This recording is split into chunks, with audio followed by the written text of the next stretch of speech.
Yes, well, coming up, the Christian baker, oh boy, who went all the way to the Supreme Court, remember that case, and won most of it, because now he refused to make a wedding cake for another couple, is back in court. Well, he joins us exclusively to tell us why he believes he's being punished.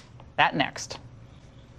The Civil Rights Commission was told directly from the United States Supreme Court, you cannot be hostile to Jack's faith, and they are. And you can't treat Jack unequally, and they're doing that again.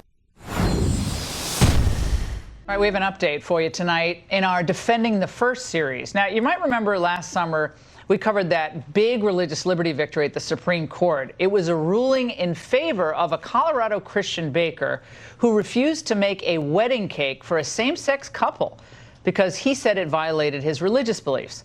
Now, that same man, Jack Phillips, is suing the state of Colorado, accusing the Colorado Civil Rights Commission of anti-religious bias. So what's going on here? The group ruled that Phillips discriminated against Autumn Scardina, an attorney and transgender woman, for the refusal to bake her cake to celebrate her transition. Not so coincidentally, she asked for the cake the same day the Supreme Court announced that it would take up the original Masterpiece Cake Shop case. Joining me now for an Ingram Angle exclusive is Masterpiece Cake Shop owner Jack Phillips and his attorney, Kristen Wagoner from the Alliance Defending Freedom. Jack, Scardina's attorney is arguing the following, saying nothing about the design of the cake, a pink cake with blue frosting, or the event, a birthday, violates any religious belief held by Mr. Phillips. There you have it. Your reaction? Well, first of all, at Masterpiece Cake Shop, we serve everybody who comes in the shop, regardless of their sexual orientation or religion or marital status, anything like that. But we don't create every cake that people ask us to create because of the messages that they create, that they express. When Autumn Scardina called our shop, she requested a cake that would celebrate a gender transition. And that was more than, that was a message that we could not create. Well, what was on the actual cake that the would-be patron requested? Was there something beyond just color? Was it writing? Yeah. It was a custom cake that was specified to be a custom cake that was pink on the inside and blue on the outside to celebrate a gender transition. If it would have been another occasion, a graduation or birthday, we would have gladly created that cake. But this was a message that this cake promoted that we could not create. So, Kristen, this is like the equivalent, I read somewhere, of forum shopping. But the forum here is Jack and his cake shop. I mean, they just love Jack. They love going to Jack's Cake Shop, and because they know they're going to, be able to get somewhere with the state commission on this issue. But you heard the argument, and the commission makes this point as well in a statement. And I'll read it for you. It said, I don't think there was any hostility in the record with respect to religion. There was a single commission member who, after this decision was decided, expressed his views somewhat inartfully, that he doesn't like it when religious views are used as a justification to harm other people. But that's actually the law of the United States, so you can't harm other people because it's in your religious belief to do so.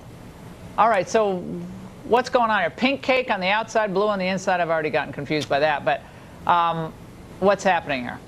Well, I think the first thing is to look at simply what Autumn Scardina said in his declaration, and that was filed with the court and with the commission. He said he wanted a cake that reflected and celebrated his gender transition. That is the message he wanted in the cake.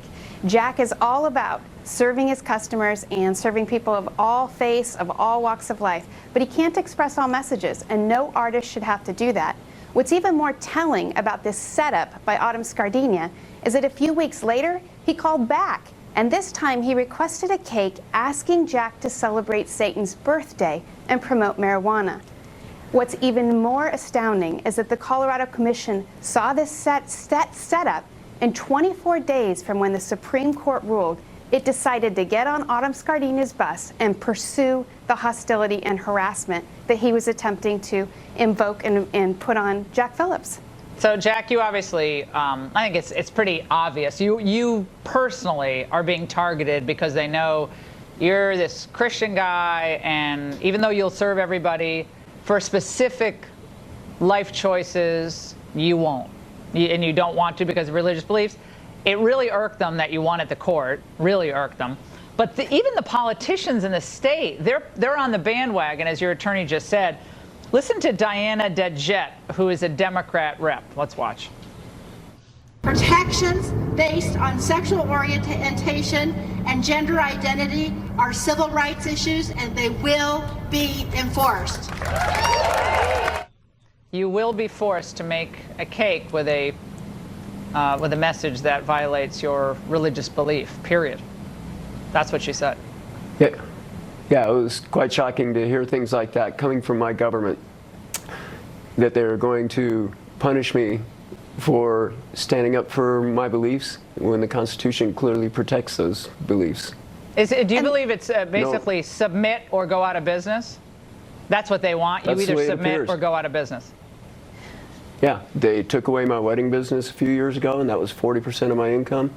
And now they're coming after us again for this new charge.